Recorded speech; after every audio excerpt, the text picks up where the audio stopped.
Hey, what's up, everybody? It's Michael again with the Sunset Single Player. Thanks so much for stopping in today, and I hope you enjoyed the last two Last of Us 2 videos I put up. I'm really enjoying my time with this game, the third time through, this third playthrough through the game on Survivor difficulty. And today I really just want to walk you guys through the beautiful Santa Barbara, just show you some Survivor level gameplay as Ellie in this final section of the game, or nearing the final sections of the game. And this is best watched if you don't care about spoilers to the game, because this section itself might actually be considered a spoiler. I had no idea at the time. Luckily, my first run through the game, that we'd be heading to California of all places from Seattle. But here we are. We're in the sunny California where there's sailboats in the blue ocean, these beautiful red flowers just dotting these cliffs, and really impressive art design, as always, by Naughty Dog, just really flexing their muscles here in this really fantastic section of the game, in my opinion, everybody. I really thought that Naughty Dog did a great job with contrasting the really dark and depressing and violent themes of the game with moments of beauty, and I do think that the beginning of Santa Barbara here, while it is a very dark moment and there are dark times ahead in this little section for Ellie, I do think that just contrasting that darkness with just this sunny, beautiful weather in a really beautiful place was really well done, and was just a really great time for me to play through, especially for the very first time. And I'm sure a lot of you guys out there feel the same way. And Ellie is definitely dressed for the weather. She's got her tank top on, she's got her rifle and her club and her bow and arrow. She's definitely ready to take on the challenges in California. And she did even get a little bit of a haircut, which is interesting, ever since the kind of main events of the Seattle portion of the game, which I definitely noticed. Not entirely sure why they went that route, but it looks good. And as we drop down into these yellow ferns, we kind of realize we're in a villa or a village near a park, right near the beach in Santa Barbara. And of course, as Ellie right now, we're searching for Abby.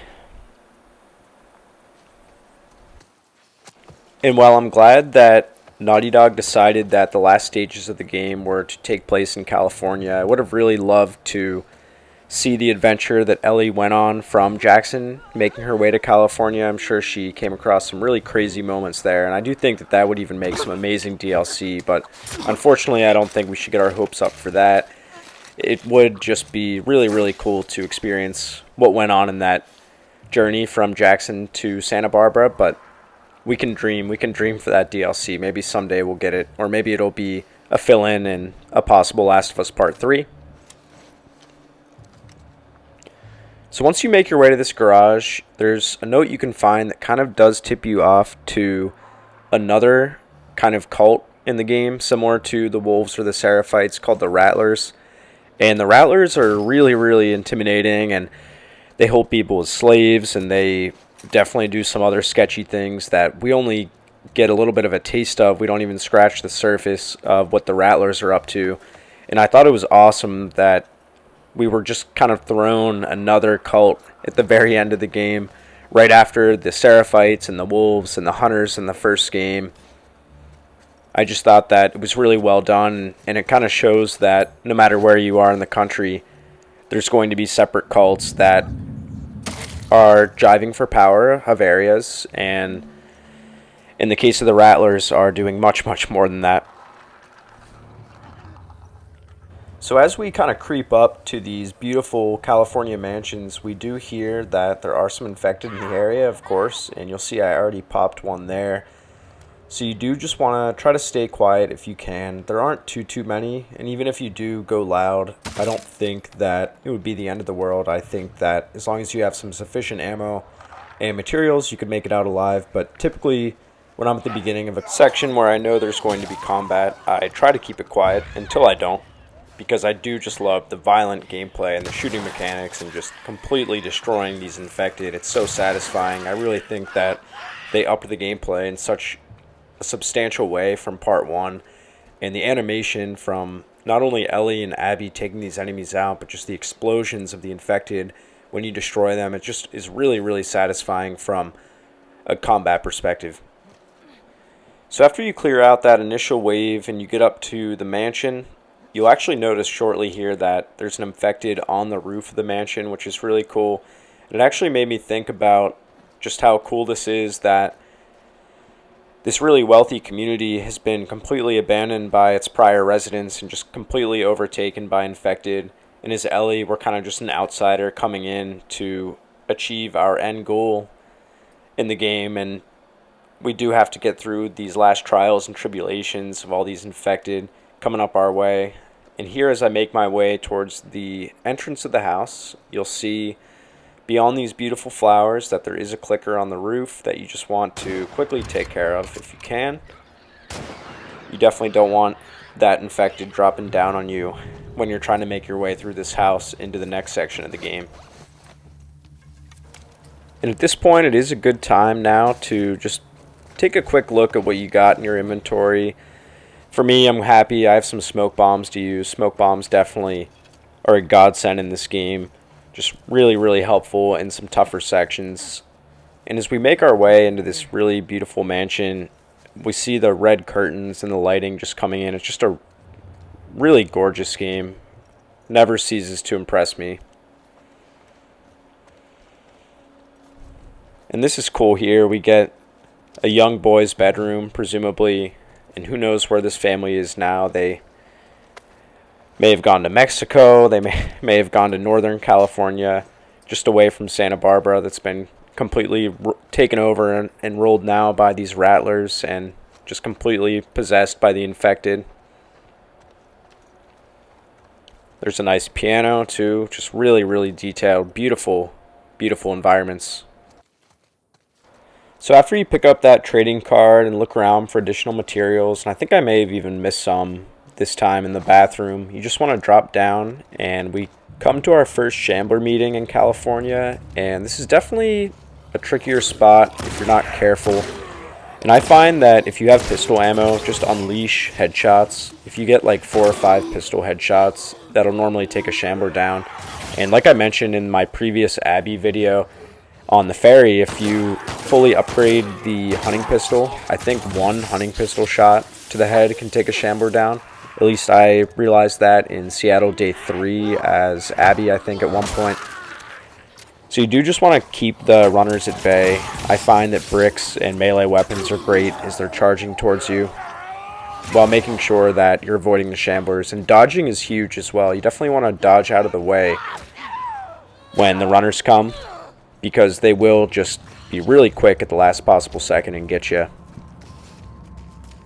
And I can't stress how much I love that this house is just completely covered in spores now. This beautiful, probably multi-million dollar California mansion is now completely overtaken by spores and infected and Shamblers that just live in the house now and are just brain dead and roam. It's really, really fascinating to me. And again, just there's a beautiful pool table and separate room that remain intact even long after the inhabitants of the house have left. It really makes you think about who used to live here and where they are now.